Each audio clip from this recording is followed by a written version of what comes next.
coming straight from the cockpit. It's another episode of Lunatic Fringe with the fucking pilot.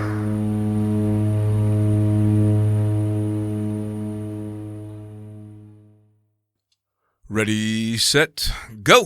All right, back in the can for another edition of Lunatic Fringe, Into the Void. And in these weird times, man, the subject just keeps changing and keeps coming back to this as well. And I got somebody really important with some awesome shit that's going on right now to talk about. It's a very, very timely interview. So tell me, who the fuck are you and what do you do?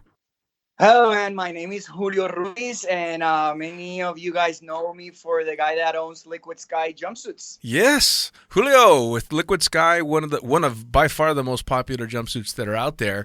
And I want to talk a lot about how the hell you got started in that and got to where you are in the sport. But you're doing something right now that's completely outside of skydiving, but still involves a business that you've brought up from the ground up. So tell me, what is it you're doing right now?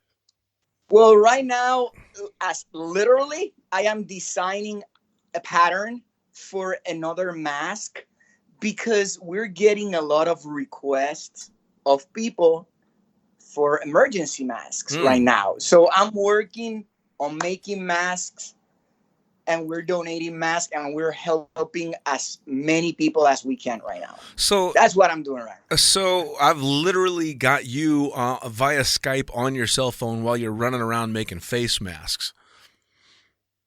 Yep. Fucking hell, man. That's correct. I'm on my cell phone because I might run back to the shop and start printing. I might need to start cutting. Remember, like we're a team of, right now we're a team of 10 people here.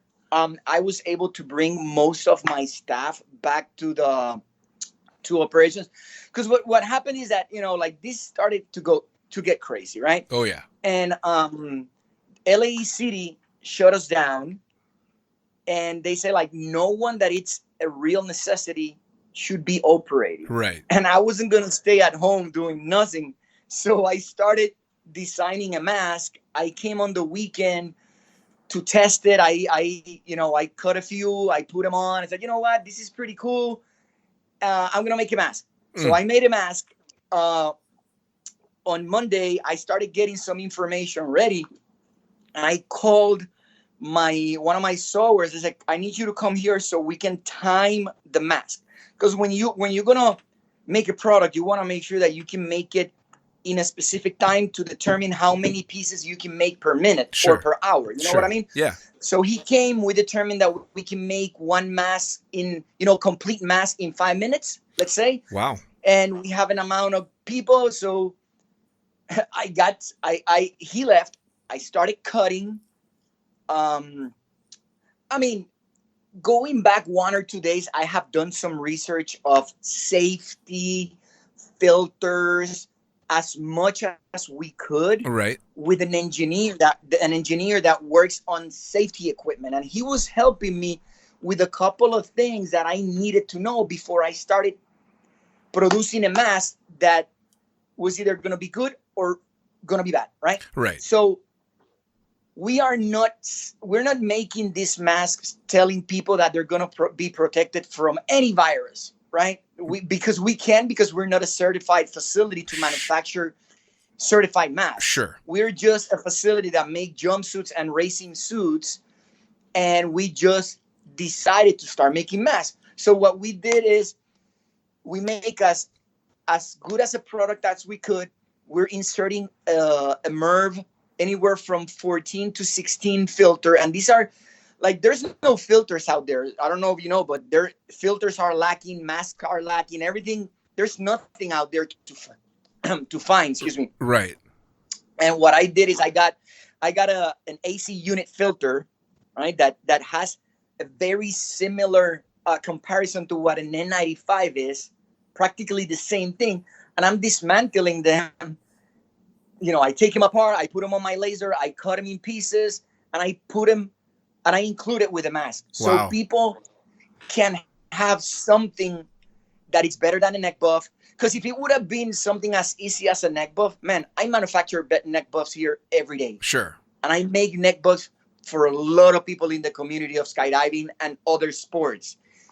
I could have sent them neck buff, but I wanted to make something that I felt that worked a little more, because you need to be in contact with that mask, they should be a little bit tighter than a normal mask. Sure. Because you don't want any leaking or nothing. So they feel a little different than the normal mask, but we hope that they keep everyone as safe as possible. So when we did all this stuff, let me tell you, the shit started hitting the fan. And as soon as I got prepared by sending an email to many of my friends in the industry, letting them know that I was gonna start this movement on Monday morning, to please be ready, that I needed their backup. So I sent this email, and immediately everyone started replying, "Don't worry, Julio. Once we read it, we'll share it. We'll come and we'll help you." And as soon as we launched, as soon as I launched and I hit the share, the post button, my buddy Just Evan made a donation of $100. My Venmo went like ding, and I had immediately, like in a second, money in the account. Sure. And I knew that a lot of people were gonna cooperate, and immediately we started getting donations. So immediately we started cutting masks, cutting pinstripes. I found out that I was missing a lot of equipment, because when I manufacture jumpsuits, we have all our machines set up for a specific thread, a specific thickness of fabric. Sure. So the feet of the machine, the teeth of the machine, a lot of parts of the machine are set for jumpsuits. So we had to start converting all our machines to use light fabrics and light threads. And I was going to head to downtown to buy more stuff, but downtown is closed. Right. So I called one of my mechanics, one of my machine mechanics. And he said, "Don't worry, man. I got friends that will open the store for me." So they ran to the stores, they bought the stuff, and he even brought it to my factory. Oh, wow. So I didn't have to drive anywhere. Like within 2 hours, the guy was here with elastic, needles, feet, teeth, everything that we needed to start sewing. So how cool is it that you've got something like this that obviously just kind of jumped at everybody out of the blue, and you get an idea that, hey, maybe this will help out a little bit, and the next thing you know, you've got everybody jumping on the bandwagon, not just to order, but to help. I mean, that's awesome. Oh, yeah, man. Let me tell you, like, it's the skydiving community is very special. Sometimes I want to kill a bunch of people because of their comments on Facebook, because everyone knows everything, right? And some people are really negative on messages when they read about stuff like this. But I don't think I have had a negative message on all the thousands of comments that I've been getting. Everyone has been very supportive, and many of them have donated a lot more than I would expect. Many need the masks, and many say, "You know what? I don't need a mask. You donate it." And that's what we're doing. Our goal is to, when you donate, what we recommend, $25, we make one mask, we donate another. Awesome. But because we've been getting a lot of big donations, we're just making masks unlimited. Right now, I got like 1,000 masks here that are being finalized to start shipping. Everything is getting a little bit, bigger and all that stuff. I went ahead and bought nice Ziploc bags so we can mail them out, professional. Sure. I'm not trying to convert my jumpsuit business to a mask business. No. But if I'm going to sell a product that we want to touch very carefully, because definitely, like, my hands can be infected. Sure. Right? So I want to treat it as delicate as possible. So we're putting it on a bag. We're shipping it well. Everyone is using masks. Everyone is sanitizing their hands like a lot. Sure. So I sent an email to all my staff. I said, guys, the rules for these days is that we're going to work day to day. Okay. Our pay is going to be based on donations because we're not making business money here. Right. Right. And anyone that it's that accept this, this what we're saying, you gotta also follow that we're gonna be wearing a mask, we're gonna be wearing a glove when necessary, and we're gonna treat this very carefully, because the same way that we can help a person, we can kill a person. Sure. You know what I mean? And like, it's also scary. Like, we're sending our masks with a warning, with a disclaimer. We just our friends from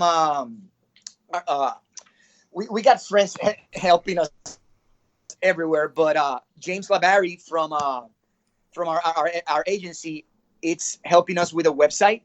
Awesome. So we can have everything a little bit more organized. Sure. So people, instead of just Venmo or PayPal, they go directly to the website, they pay, they choose their cause, they choose if it's for a children, if it's for an adult, if they're going to donate only, or if they're going to get one and donate one. So we have to spend a little bit of money to make this a little bit more professional. Sure. Because I think that even the public deserves that we work on a little bit more professional way. I wasn't expecting this. Remember, like, I did this to make a couple of hundred masks and ship them out. Right. Well, and I think that now that we're fully operational, we can make close to 1,000 masks a day. Which is fucking amazing. And I mean, granted, taking the precautions that you've taken to make sure that everybody's sanitizing before they make them out and all that stuff, and putting the disclaimers out there, letting them know, hey, you're making the best mask that you can, but because you're not certified, this isn't a guarantee. This is just a stopgap, and it's a help.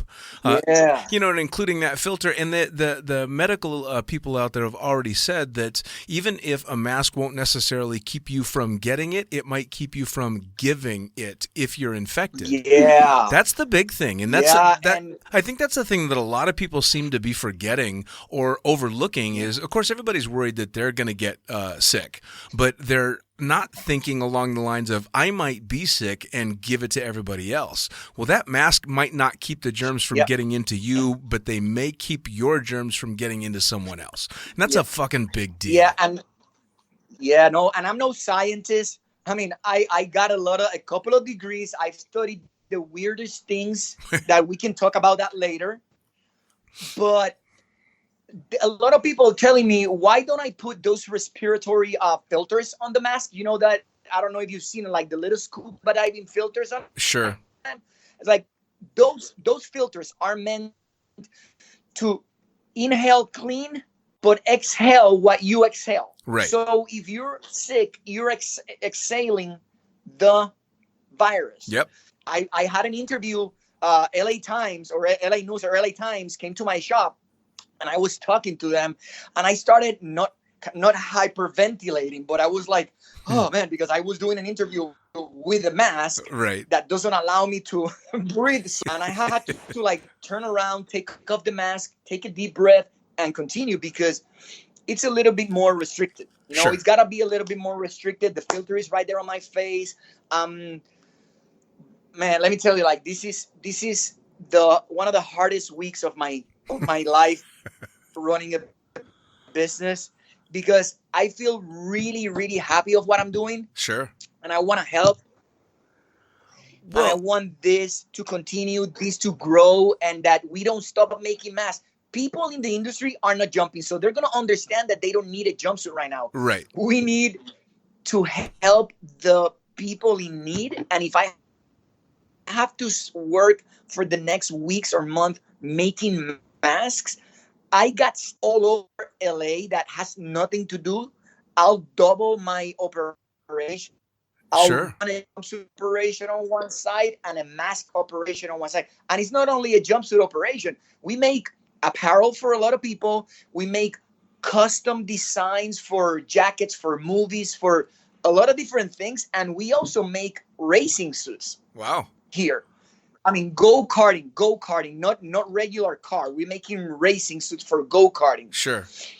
And we're also making here fire retardant equipment now. Wow. Not certified, but we're making, we've grown to a level that I can almost have 2 shifts. Wow. Man, that's, I tell you what, it's fun. It's fucking funny because you're talking about how hard you're working. And of course, now you're working so hard to put out all these masks. But you started out in an industry that's famous for people going out of their way to not work. So it's, lifestyle that is gauged towards doing what you love. And even though it's hard work, we're jumping out of airplanes and all this. Well, you're busting your ass in the real world now. I mean, and hats off to you, man. You're doing something that's trying to help, which is amazing. Thanks so much, man. I really appreciate it. Yeah, I mean, the skydiving community is a very giving community, and I'm the same as you, man. There's times that I just want to throttle skydivers, and sometimes people have wanted to fucking kill me for the same kind of shit. But at the end of the day, man, skydivers they will nut up when they need to. We will absolutely step up to the plate and do what's got to be done. Yeah. What, man, the pro skydiver, like a lot of people think, skydiving's for fucking crazy people. Dude, I've been in the sport since 1992. I am a a point break skydiver. Me too. I saw the movie. I got my static line course, and I jumped for a long time. And I learned how to free fly watching the Flyboys. I had no coaches. I learned how to. Oh, I think we lost you there. So hello. Yeah, there we go. Now we got you. Yeah, it's kind of a sketchy connection, but we're doing all right.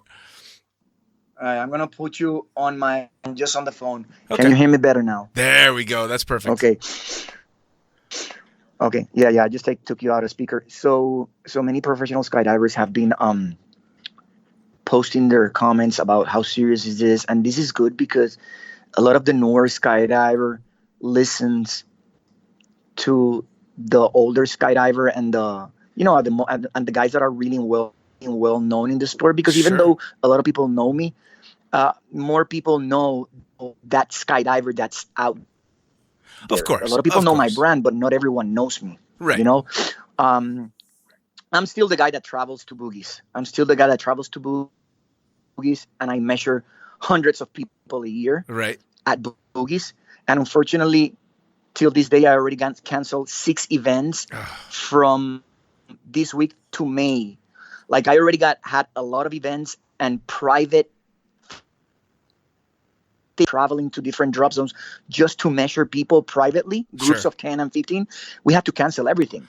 So yeah, it sucked.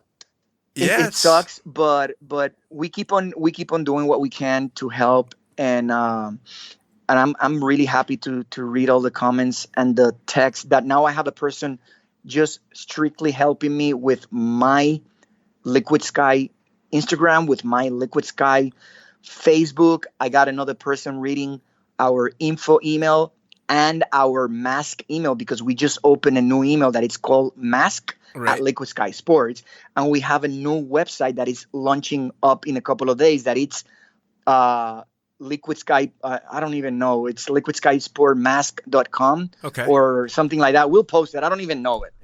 Like, they're doing that for me. We had to buy like the domain, and they're doing everything. I'm just running, and I'm working hands-on with the fabric. Cutting fabric, designing masks. Here's the other thing.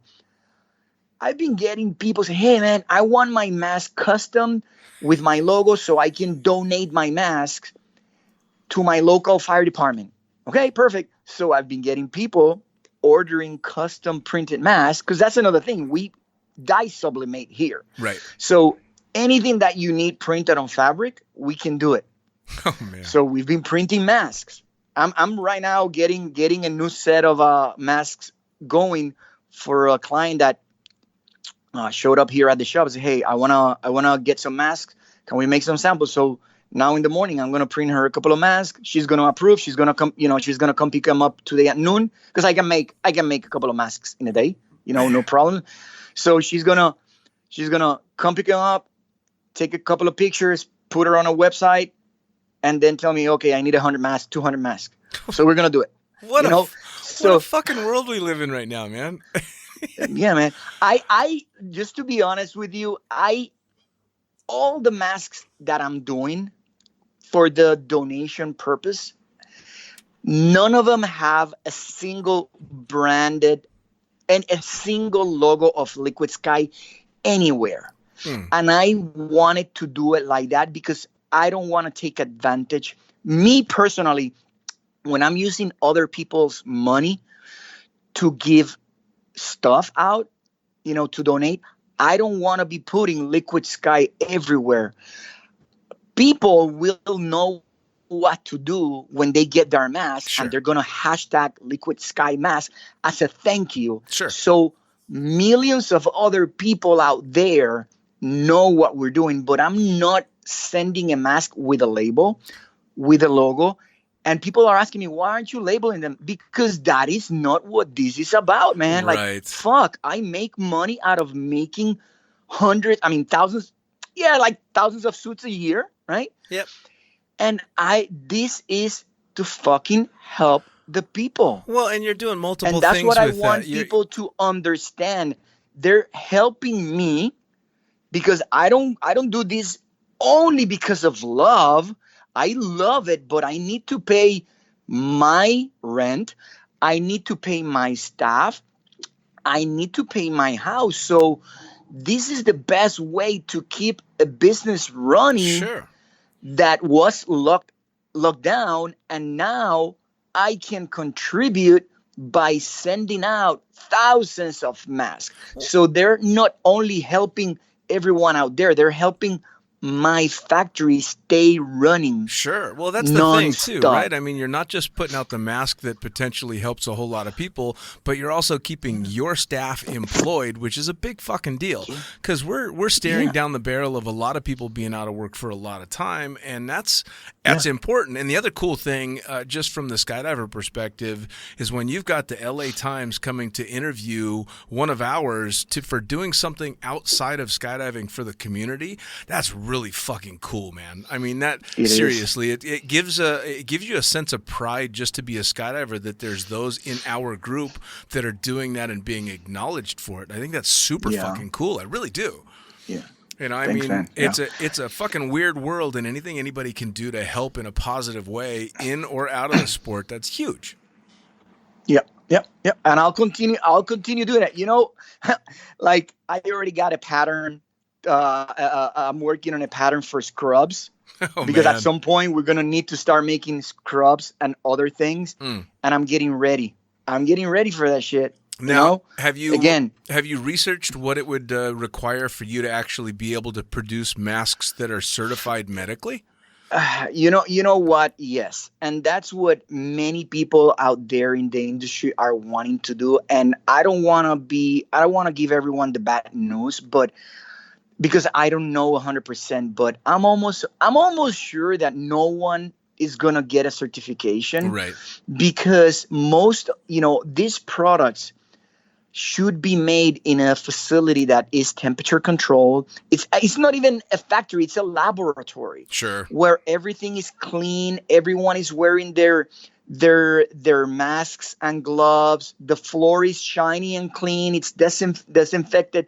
We in our industry, or at least me here, I can't have a clean shop. Yeah. No. And all those of you that have been to my shop, you know that it's a mess because we're cutting threads, cutting fabric nonstop, and it's super messy. And yeah, we clean, but the priority is to make suits, right? Right. Yeah. So right now, making masks, we're keeping it as clean as possible, but I'm very clear that we can't be certified because we don't have, first of all, even if you get the certification, where the fuck are we going to find the fabrics, the filters, and the materials? They're lacking. Yeah. They're lacking. People don't have them.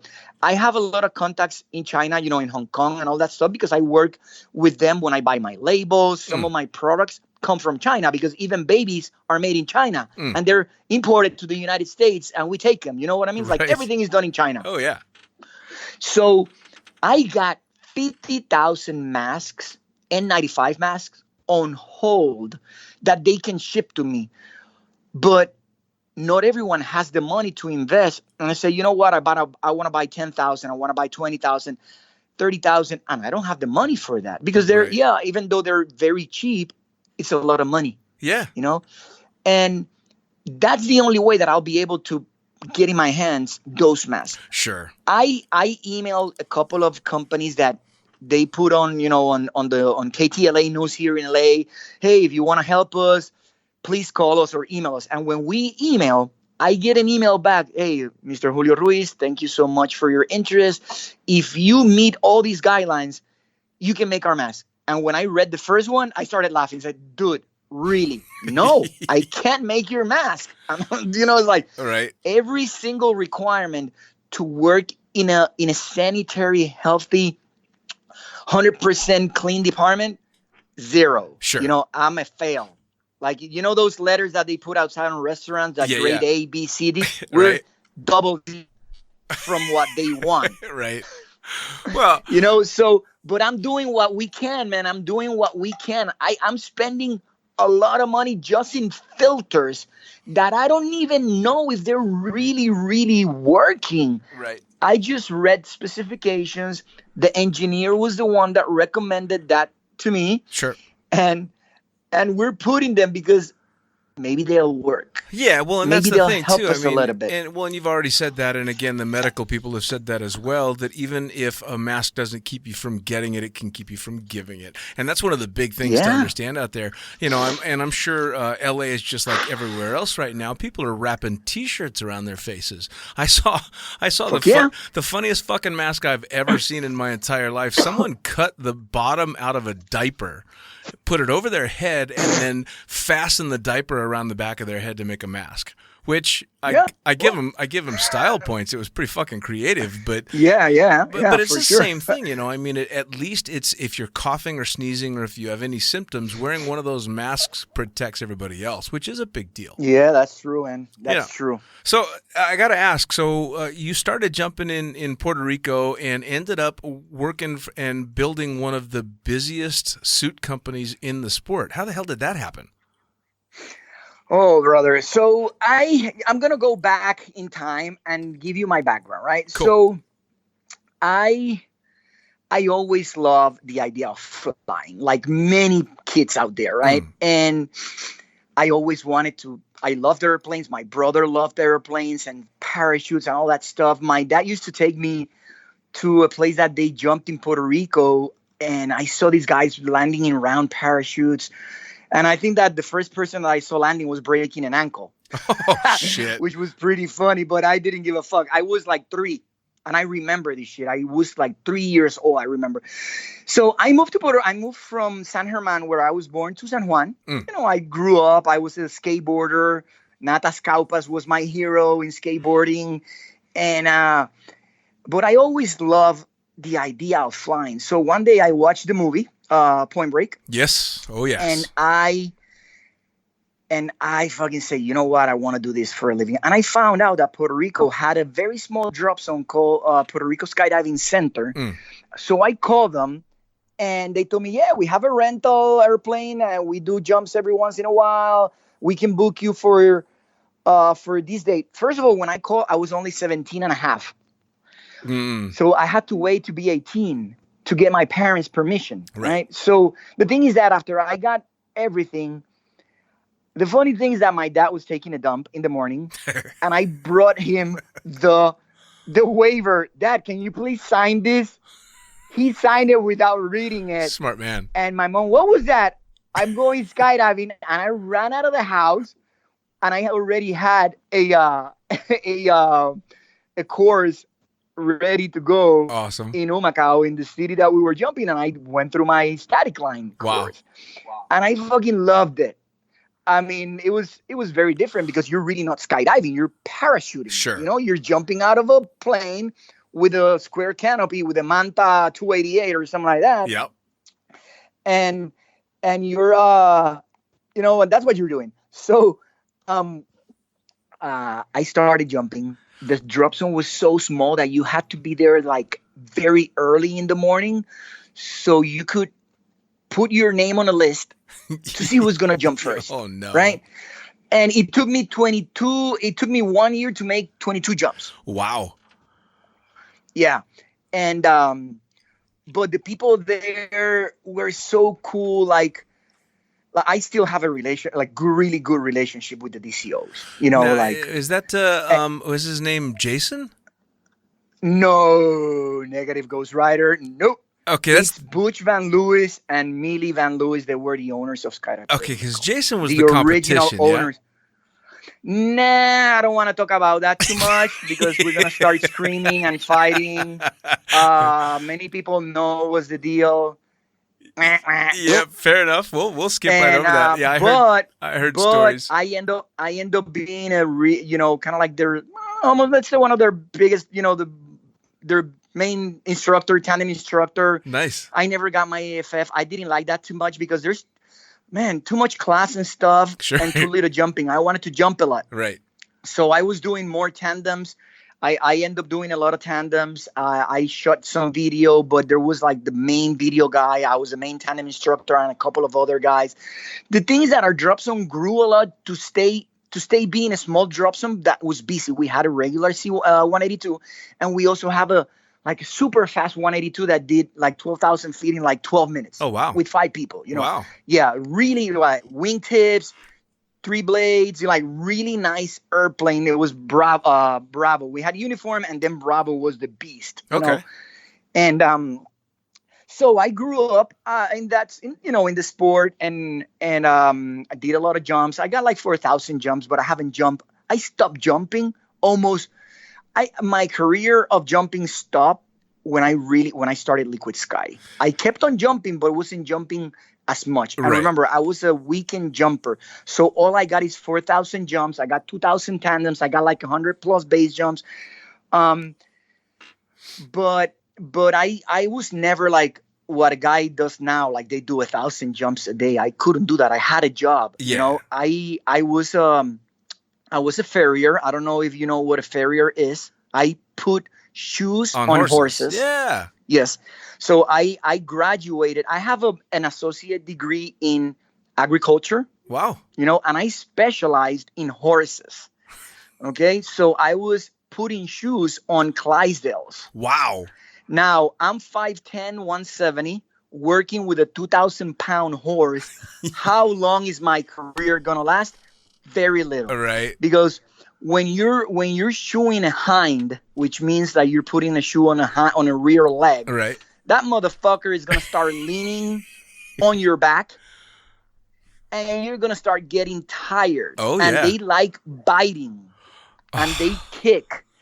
And some horses are docile, some are motherfuckers. So I was doing this, but I was already skydiving. Okay, so I'm a horseshoer. And I'm already a skydiver on the weekends. Yeah. Then I had applied to become an artificial inseminator in cattle. And I also got my degree on artificial inseminator. So anyone that needs to get inseminated, give me a call. Because I know how to do that. Many people don't know it. Like even some of my closest friends don't know. I mean, newer closest friends don't know that I do all this stuff. But my old friends know that I can do all this stuff. Well, I've literally just said on the last couple of podcasts that I'm always shocked and amazed at the varied backgrounds that skydivers have. But someone with a degree in artificial insemination, I think you just fucking won the game. Like that's the end of the game. You won. That's it.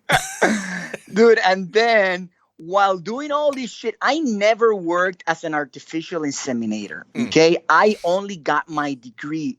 I was pretty busy and happier jumping with girls and whoever than getting shit on my face. Yeah. Because when you artificial inseminate a cow, you're going to get a lot of shit in your face and farts and your arm gets all warm and tight. And you gotta wear like a 3 feet long glove and you gotta fucking lube it like if you're a porn star, right? And shove it up a cow's ass. Yeah, it's a whole different kind of fisting. It's a yeah. But hey, let me tell you, those women can get tight to the point that your bicep starts getting so tight that you can almost not move your arm because like your arm goes all the way in because you gotta feel the cervix. You gotta feel everything in there. And the way we learn how to do all this stuff is that we close our eyes and we have a set of penises and all the reproductive system of the male and female. Right. And we have to touch it.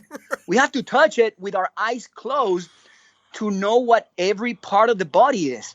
Because remember, what are you going to see when you have your arm inside a cow's ass? Nothing. All you see is her face looking back at you going like, what the fuck are you doing with my ass? You know? So yeah, we did that and it was super fun. Like I really enjoyed those classes. It was super fun. But then I started a bachelor's degree in graphic design and advertising. And that's why you see so many badass designs out there. Every like 99% of the designs that come out of Liquid Sky are made by me. I've been using Photoshop, Illustrator, freehand all my fucking life.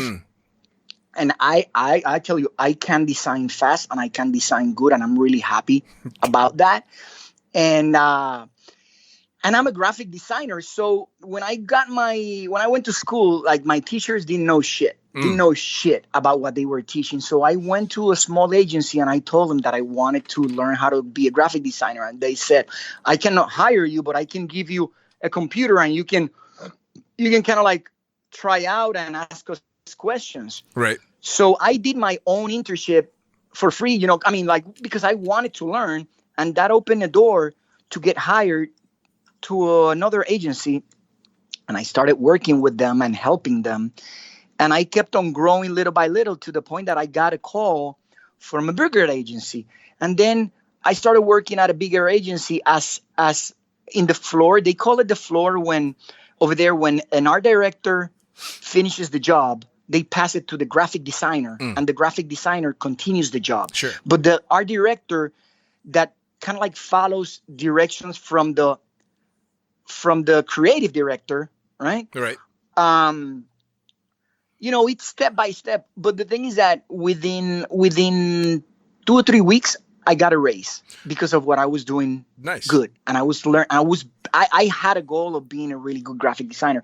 And in less than a year, one of my buddies that was art director left to another agency, and they passed me to be an art director. Like, because, man, when you want to do something, you fucking work hard for it and you do it. Yeah, right? man. So we did that. And then from there, and I was working with Coors Light, Telemundo, a bunch of big companies. And from there, I moved to another agency, and I was working with Nestle, Ford, I don't even remember, Lincoln, the cars. I was working with I was the one designing for a while the car. When they have a big car show in Puerto Rico, Ford is the one that puts the most money, and you got to design like big banners that are going to be by that brand, by that model vehicle. So if you have a Ford Explorer, right, where you design a really badass banner that is behind that car, I was designing that stuff. Nice. Then I felt that I was working so hard for other that I started getting freelance job. And in no time, man, I was so busy that I quit. Nice. And I went freelance. And in 6 months of being freelance, I hired an assistant. And when you hire an assistant, this is me working from my house. When I hire an assistant, now I need an office. Right. So we got an office from a guy that was a realtor and said, you know what, you're going to work in our office. You're going to be our graphic designer. I'm not going to pay you as my graphic designer. You're going to charge me for graphic designing like a business. Right. But you're going to be here for free, you know. So we had his space for free. In a couple of months, I had 2 other guys helping me. And in 6 months, I had to leave that place and get a 2,000 square foot facility where I had 5 or 6 graphic designers working for me. Damn. We bought a printer. We were making billboards. I was getting calls from people that say, hey, can you do a billboard? And I had never assemble. I had never literally like built a billboard. Right. And I say, yeah, don't worry, I got it. So I call a guy that works with billboards and say, hey, I got some business for you. How much? Oh, 15,000, whatever, right? And say, okay. I call my client. Okay, I can make you a billboard for 16,000. Right.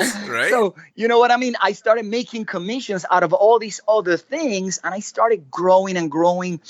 You know, we even had, man, like 2-page ads on the Rub Report magazine. Wow. I don't know if you know what magazine is that one. Like it's a magazine that you have only Lamborghinis, Ferraris, mansions, gold, all these shit. So we even put ads there. Puerto Rico has our main newspaper, and every Saturday there's an insert that is for the realty, and new project development. Sure. Right? One of those inserts one time had 6 full pages ads that we had done for different customers. Wow. So being a very small design shop, because I was never an agency. I was kind of like a design shop. Man, we were so busy.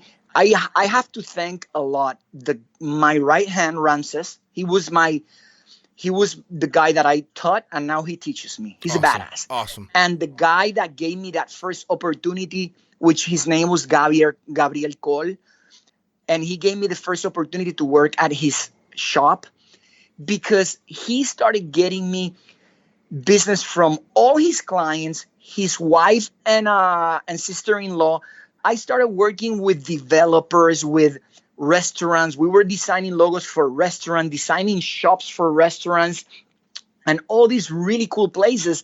And I fucking loved it, because I design jumpsuits, right? It's my passion. My passion is to design. Sure. And, but here's the thing. While designing, I fucking come up with an idea, and working at the dropzone of the guy that you just named a little while ago. Yep. I'm like, we were in the early 2000s, we were already doing angle flying there in Puerto Rico. We call it Monari, right? Yes. And that's all I fucking love to do, but not many people wanted to do it. And we were fucking turning points. We were on Monari doing open accordions, compressed accordions. Awesome. And, old school. A little bit slower, right? Sure. The shit that goes on right now, it's too fast for me. Yeah, I feel I'm insane. gonna fall in pieces. Like I'm gonna lose an arm or shit like that. And we were doing all this stuff with Heath Richardson. Was one of the guys that was always jumping with us doing all this stuff, and all my Puerto Rico buddies. Nice. And we fucking loved it. I used to fly back then a 74 XVX, which is it's a VX that opens like shit. Right? When you get a VX that opens like shit, you send it. I send it to another factory. They modify it with the other company's ideas, and they modify it and call it an XVX. Right? Nice.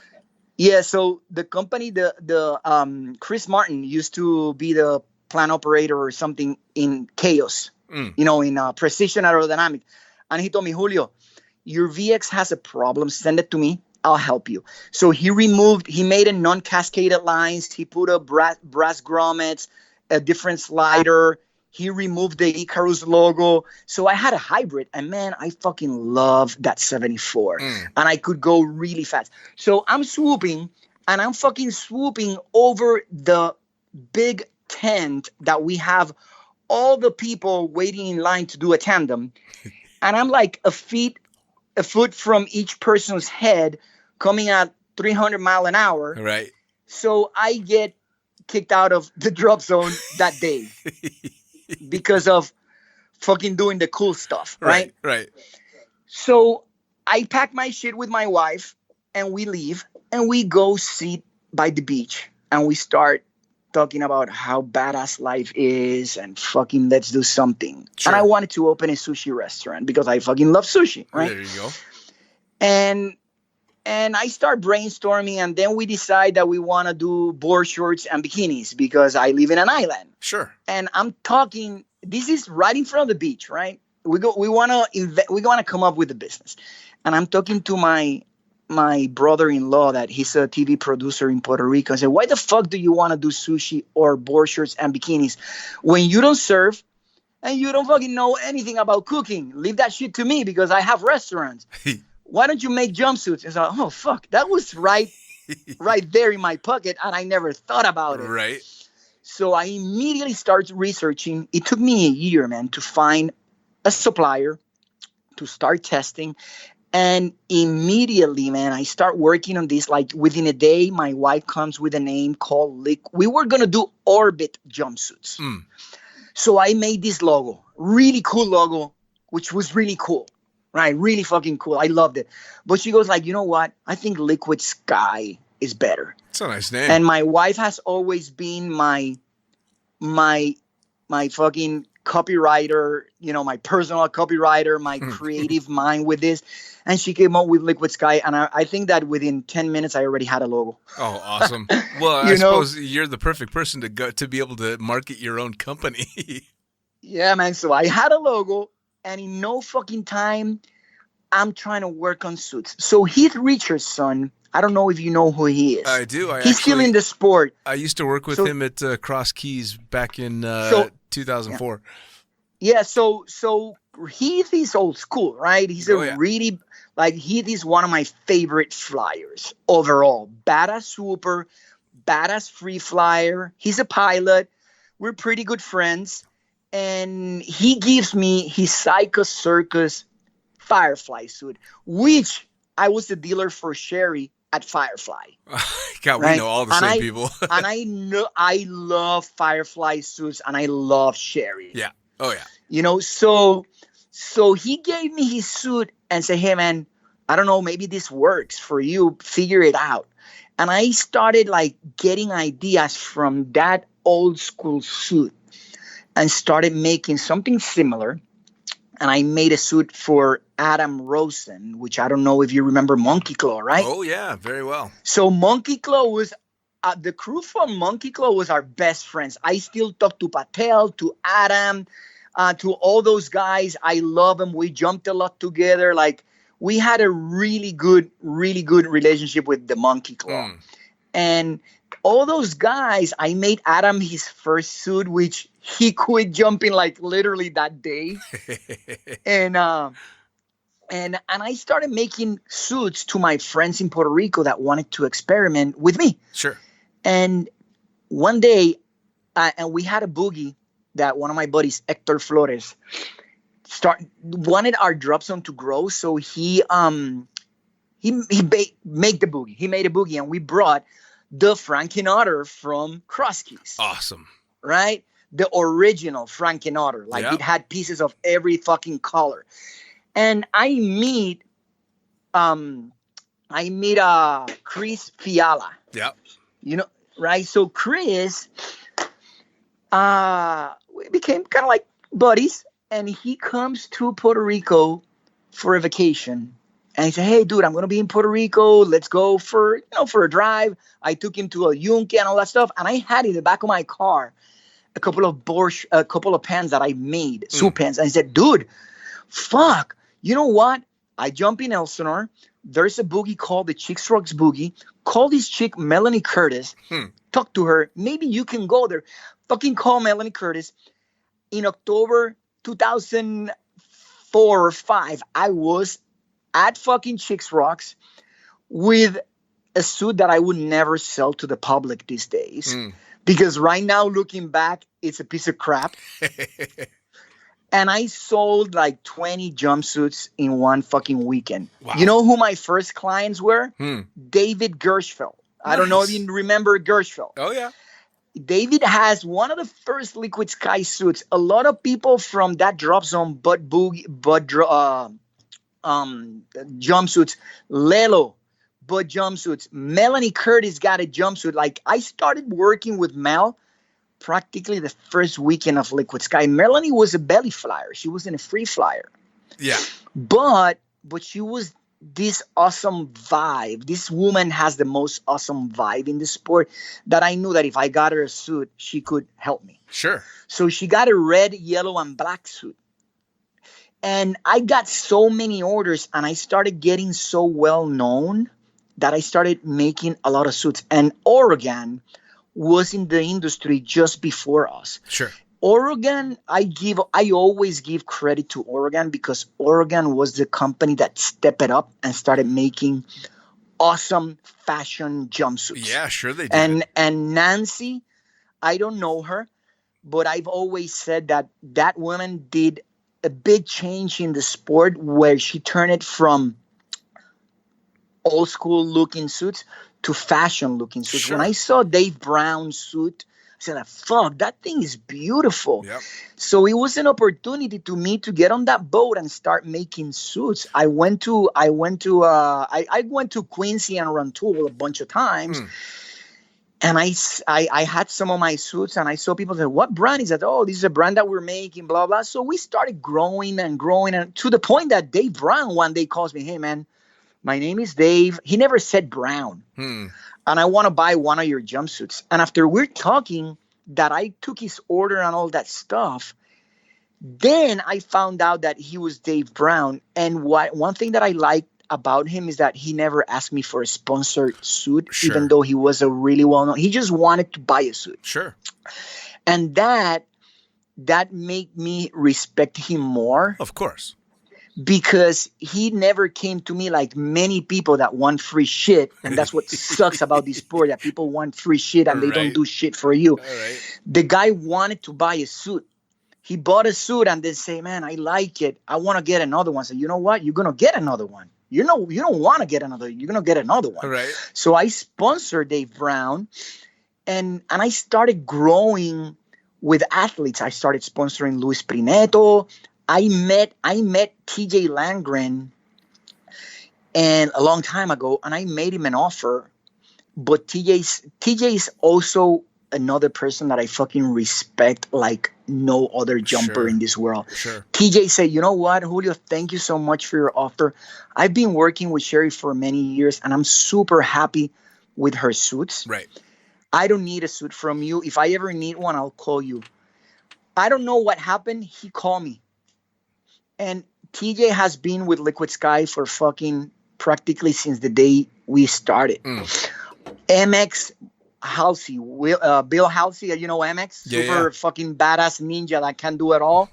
He had called me like super crazy. Hey, dude, I'm buddy with TJ. Can you sponsor me? And I'm like, who the fuck is this dude? But then he sent me a video of him jumping with, I don't remember who the fuck, from an antenna, Kirby. From an antenna, doing crazy shit. I said, you know what? Fuck, I'm going to help you out. Right. Fuck it.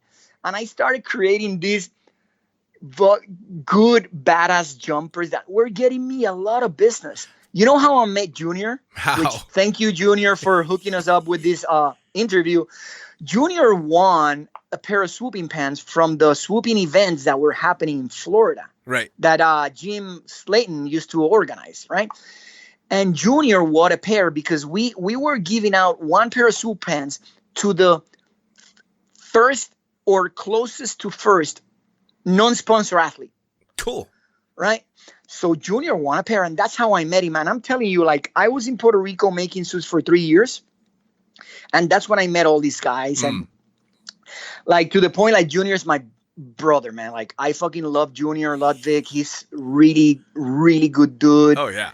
TJ, all these guys, I have so much respect for them because they're not only good jumpers, they're fucking good friends. Exactly. You know?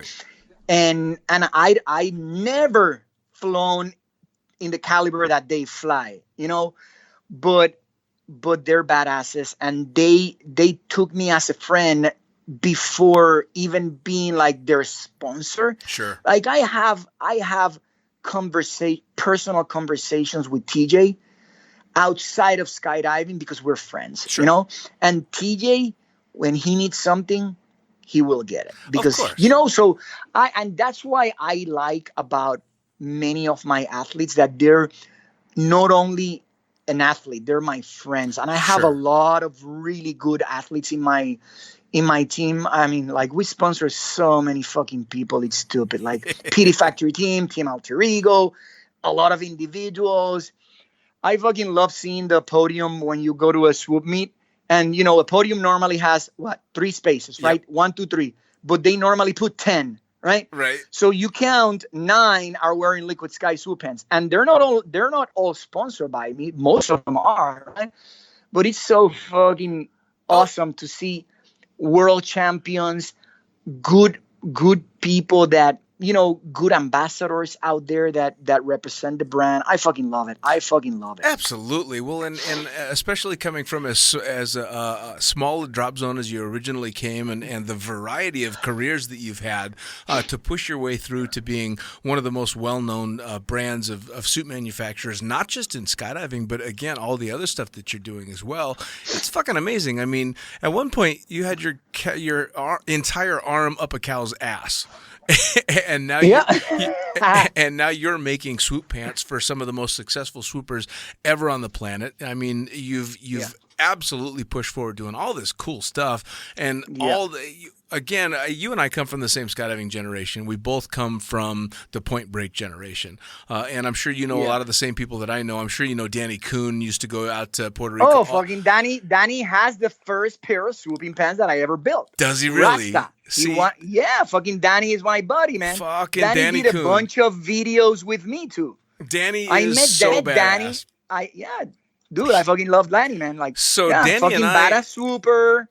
Oh yeah, Danny and I started basically skydiving together in Las Vegas, way, way, way back in the day, and fucking awesome. Yeah, and I used to hear about all his stories going back and forth to Puerto Rico. In fact, I spent a couple of years living in the Virgin Islands because I was flying for Seabourn Airlines out there. Okay. Nice. I have friends that work for Seabourn. Yeah, man. So I was with them for a couple of years, but I wasn't jumping at the time, so I never did make it over to Puerto Rico to make the jumps. But I spent a fair amount of time in San Juan as well, and I had no idea that Liquid Sky started there. Fuck yeah, man. 2004 is where we officially launched it and registered, but we started working a little bit before that. So what we did is we kind of there's always going to be a plus or minus with everything, but with time. But I call it that we started October 2014, and that's when we celebrated 15 years at Chicks Rocks. Nice. And I think that year we gave out 15 free suits. Nice. Overall, I like a lot of people give discounts, and I always give discounts, but there's some events like when I go to the Summerfest, man, Rook is also one of my athletes, right? And Rook is the guy. This is funny because I tell Rook, dude, when the fuck are you going to get another suit? Julio, why am I going to get another jumpsuit? It's still in good conditions. That's awesome, though. I mean, and that's... See, that's awesome because there's so many athletes that would be they'd be pushing for no, you got to give me. I want another jumpsuit. I want another jumpsuit. Yeah, because it's another year. I want another jumpsuit. Blah blah blah. No, and I always give out a free suit and a free pair of pants or something for the film fest at that boogie. I also, there's a couple of other boogies that I do like that, like Carolina Fest. I love the Carolina Fest crew, and I love all the drop zones that I go because I've never had a bad experience at a drop zone, especially, the locals treat me really good. Sure. And I give either a couple of decent certificates or I give a free suit and a couple of certificates. I give sometimes, free jerseys and stuff like that.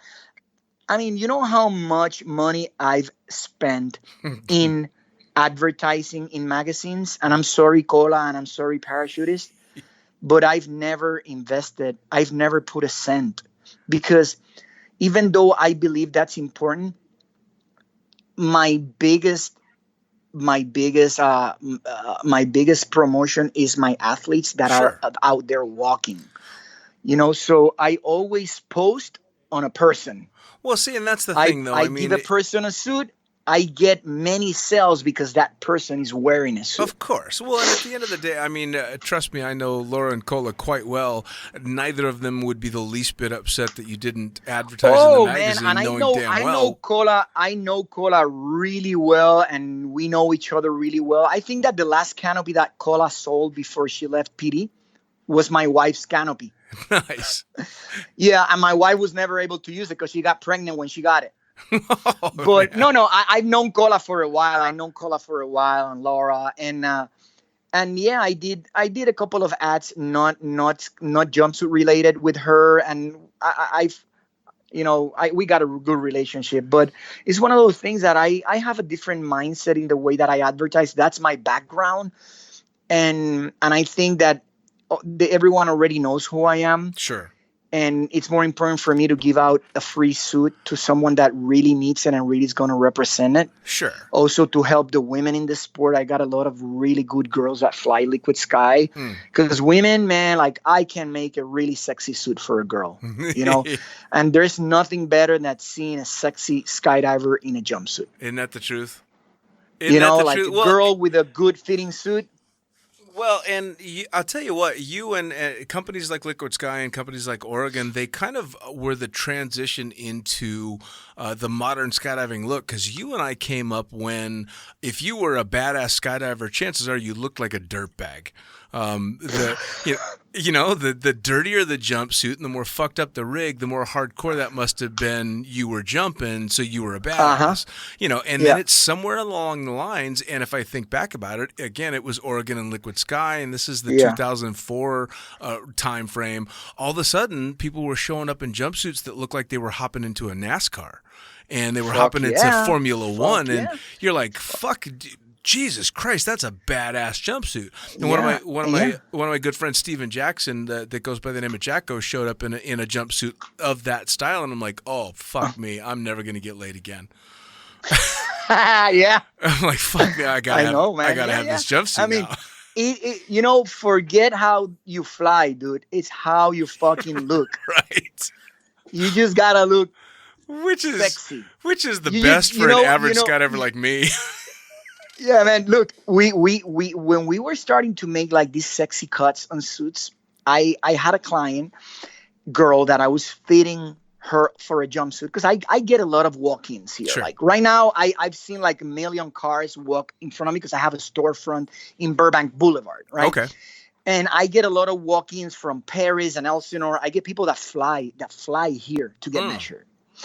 And I'm measuring this girl, right? And I'm explaining to her that it's very important that the suit fits tight up her butt crack, not giving her a wedgie, but fit it, because you don't want to have a fucking diaper in your ass. You want to have a nice, sexy ass, right? And one of my staff starts laughing that why am I doing that? I said, dude, because a fucking woman has to look hot on a suit. And even a guy, your suit needs to fit properly in the torso length and properly everywhere, because I hate making potato sacks. Right. And that's why my margin of error on fitting, it's so little, because I always make suits to the body. And we've been working on a new website, and this is gonna sound stupid for a couple of years, but it's because I've been so busy that we haven't gotten all the information to James to finish it. And finally, we started working back again on it. And we're taking pictures. We're doing all this stuff. We added like almost 5 or 6 more measurements, because the more technical the suits get, the more measurements you need. And I don't do so much of the super stretchy stuff. Right. And I do make a lot, but my patterns are very well worked on. I'm a pattern maker, right? So I make all my patterns on a program that I sit and I do everything really good, because you being a skydiver and being a pattern maker understands it a little more. Sure. Like I can make patterns, I can sew, I can design, I can cut, I can do everything. And I believe that if you own a company, you should know as much as you can, because on days like this, let's say that your pattern maker is sick. Who's going to make your patterns? I'm going to make my patterns. Yeah. Who's going to cut? I'm going to cut. Who's going to sew? I'm going to sew. So I get prepared to be able and do everything that we have to do. Sure. And I work really hard on fitting bodies, and it's very difficult. It's super difficult to fit bodies. And some people don't appreciate what we do. Some people fucking know that we drive an extra mile for that. Sure. But you gotta work really hard on making your suits, and I know that we can make a good suit. I know we can make we make good suits, and we stay busy. And the most important for me is, it's not how many suits you make, man. It's how many badass suits you're really making. Sure. Yeah, for sure. And you know what I mean? It's like, I don't prostitute my brand. That's another thing. I don't prostitute my brand. I don't undersell my product, because I have too much respect for my brand. And if my suit costs this much, that's the price of my suit. Sure. Right? And if you can't afford it, there's always ways of me helping you out by giving you free rush, by getting me a couple of sales. I'm going to give you a better deal. Sure. But you know, I'm not a fan of giving discounts or having people ask me for discounts when we work fucking hard for this shit, man. And unfortunately, I'm in one of the most expensive cities of the fucking United States. Yeah, you are. And my labor is very expensive. My staff makes money. You know, I pay a lot of rent. My products are high-end quality. And yeah, that's how it is. Come on, let's face it. If you are an active skydiver, you know that this is not a fucking cheap sport. It's just that simple. It is not. No, it is not. You know, so the ones that are asking for discounts, believe me, I understand why they do, but they absolutely should 100% understand when you're like, no, buy the fucking suit. Yeah. Buy the fucking suit, man. Pay the price. Yeah, it is an expensive sport. I also have a go-kart. I haven't gone to the track much because I've been really busy. Sure. That's another very expensive sport. Yeah. You know, driving cars, like you spend hundreds of dollars a day, like skydiving. Easily.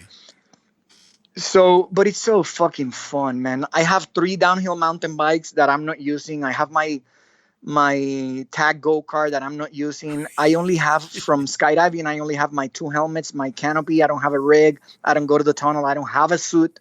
I only own 3 jumpsuits in my whole life. Wow. Of Liquid Sky. Right. Because I never thought that I needed to have one for each day. Sure. Being the owner. Sure. You know, I always wear the same Liquid Sky hat for the past million years. I don't believe in, and I don't even wear my brand because you know what? I don't need that. Yeah, you know, I love what I do. I'm proud of what I do, and I know that I'm Julio from Liquid Sky, but I don't have to be wearing that shit all the time to let people know, because realistically, I'm no one. You know, in the skydiving world, I'm known, but I'm no one in the world. Right. You know, I'm just another guy that makes suits. That's it. Sure. Well, and the nice thing is, though, I mean, skydiving is a big sport, but it's also a small sport. And as soon as the reputation gets around and people realize you're standing behind your product, you're not required to wear that fucking T-shirt or that jumpsuit or that hat every day of the week, because people know the brand, you know. And so if you're just trying to get the attention for the company and the suit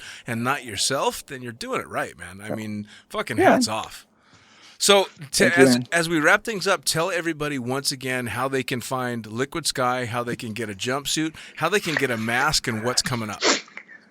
Okay, so for jumpsuits, racing suits, jerseys, pull-up cords, all the cool stuff that we can make, you're going to go on liquidskysports.com, right? Cool. Check out the website. Right now, our website is super outdated. Again, we're working on a new one. If you have any questions and you want to email us direct, you can go info@liquidskysports with an S at the end.com, liquidskysports.com, info@liquidskysports.com. You can email me personally, which is julio@liquidskysports.com. For the masks, I'm going to give you 100% what's the new website. Give me 1 second. Sure. Go, because I don't know it. I think it's too easy for me to remember it. Probably. It is the new website. It's called, where is it? Liquid Sky Mask. Okay. Singular. MASK. Liquidskymask.com. That should be up in a couple of days. There you can make a donation of $25 and you're gonna get 1 mask for yourself, and Liquid Sky will donate a 2nd mask. Awesome. If you want to get more masks, you do double the donation and you get more masks. If you don't care about getting a mask, but you want to help, there's going to be another link, which is just for donations. Awesome. We've been getting donations of $1,000, $500, $50. Nice. You know, whatever the person can do, they can. If you want $1, I don't care. keep in mind that you're helping the world, because we're not just helping the skydiving community, we're helping the world, and you're helping a small company like me stay afloat, have other employees working again, right? That's a big damn deal, man. It really is. You know, like I did not want any of my employees scratching their ass at their house, filing for unemployment or shit like that. I wanted everyone here. Yeah, we're paying them a little bit less because we're running out of donations, but they all understood that that's how it's happening. Sure. I even contacted a lady that I didn't know and said, you know what? I got this much a day. Do you want to do it? Fuck yeah, I'll be there at 8. Yep. Well, you know? There's so a lady that I don't even know. There's got to be a fair amount of pride, too, in your staff knowing that they're doing something to try and help people, as well as being able to help themselves and their own families. So, man, I mean, honestly, I think it's fucking spectacular. I seriously highly recommend everybody that's listening to go on, even if you're thinking you don't need a mask, do the donation. Get a couple of masks out there for people that might need them, for people that want that kind of help. You know, I mean, I can't recommend more being able to just get it out there. Liquid Sky Mask, you said, is the website? Wait, is that me? What the fuck did I do here? I don't know. It's okay. So Liquid Sky Mask. I think I hit a button by mistake. Wait. That's okay. Liquid Sky Mask and Liquid Sky Sports, I believe, were the two. Okay, I'm here. Okay, cool. So, liquidskymask.com. It's not up yet. It's not up yet. So, I mean, you can email us. You can email us to I think it's mask@liquidskysports.com. Okay. Or info@liquidskysports.com. But the website liquidskymask.com will be up very soon. I gotta finish some pictures today. Sure. Send them to James and we'll get that up very soon. Awesome. You know. Awesome. Well, Julio, I tell you what, man, I cannot thank you enough for taking the time to sit down with me and fill me in, not just on the mask stuff, but on absolutely everything. I wish you all the best of luck in everything moving forward. Hope you get to crank out at least 1,000 masks a day and keep helping people out. But again, thank you so much for taking the time. I want to say thank you real quick to James Labari from Beyond Marketing, because James, although he's the one making our websites, he's a really good friend. I talk to him about all these little things that I don't want to fuck up, and he helps me. Awesome. Bonnie Grant also gave us a really good contact of a guy that was helping me, like the engineer helping me, and everyone that has helped. I really want to thank everyone for everything that you've done to make this happen, and don't stop helping us.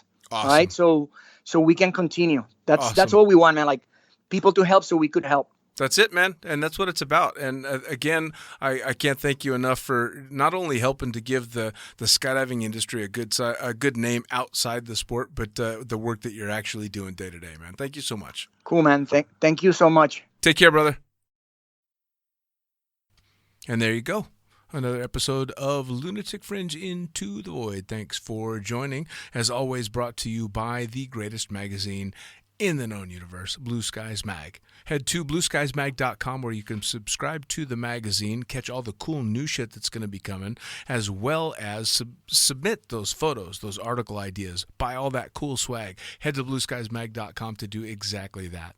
For me, I am the fucking pilot. You're going to head to thefuckingpilot.net to subscribe to this podcast, as well as get a hold of both the books that I've written, both the Fucking Pilot book, which was with Blue Skies Magazine, as well as The Accidental Stripper, both of them available in digital and print, and it's being read now. That's right, it's going to be coming out in audio form soon. Once again, thanks for joining. We'll see you next time.